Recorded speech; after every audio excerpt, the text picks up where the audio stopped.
Hello అన్న, మీ పేరు? నా పేరు గోపి. గోపి. ఎస్. అన్న, ఇప్పుడు ఎంపీ ఎలక్షన్స్ వస్తున్నాయి కదన్న. తెలంగాణలో ఈసారి ఏ పార్టీ అధికారంలోకి వచ్చే అవకాశం, ఏ పార్టీ ఎక్కువ సీట్లు గెలిచే అవకాశం?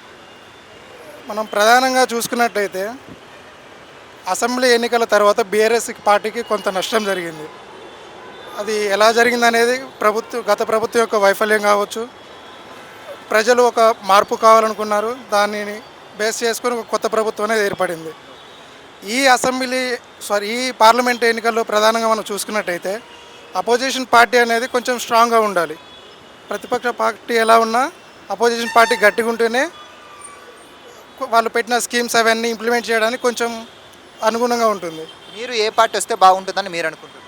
ఒక తెలంగాణ బిడ్డగా, ఒక భారతదేశ పౌరుడిగా ప్రజలకు మంచి చేసే ఏ పార్టీనైనా ప్రజలు ఆస్వాదిస్తారు.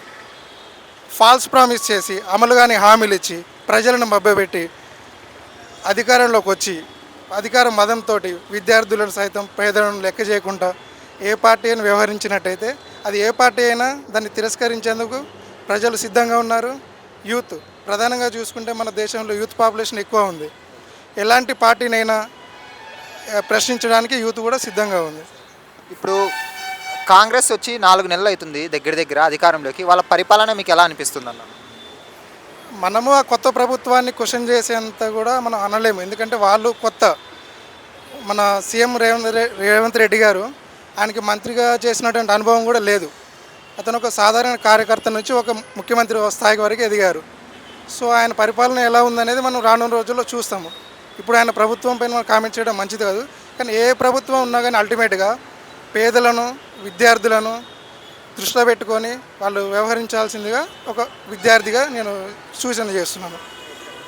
మరి ఇప్పుడు పార్లమెంట్ సీట్లలో ఎక్కువ ఏ పార్టీకి ఎక్కువ సీట్లు వచ్చే అవకాశం ఉంది? కాంగ్రెస్కా, బీజేపీకా, టీఆర్ఎస్కా?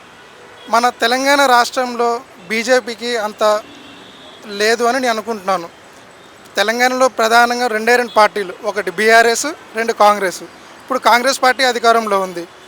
దానికి తగ్గట్టుగా ఒక కొంచెం టఫ్ కాంపిటీషన్గా ఉండాలంటే అది కేవలం బీఆర్ఎస్ తోటే సాధ్యం. తెలంగాణలో బీజేపీ పార్టీ అనేది కొంచెం తక్కువ.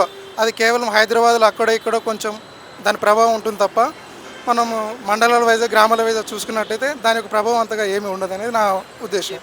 బీజేపీ పార్టీకి కొంత గతంలో చూసుకుంటే మరి నిజామాబాద్ కావచ్చు, అలాగే కరీంనగర్ కావచ్చు, ఇవన్నీ బీజేపీ పార్టీ గెలిచింది కదన్నా. మరి చూద్దాం. అప్పుడు మన బీజేపీ ఎంపీ అరవింద్ గారు ఉన్నారు. పసుపు ఓటు తీసుకొస్తారని బాండ్ పేపర్ మీద అగ్రిమెంట్ రాశారు. అతను ఏమాత్రం సాధించాడు?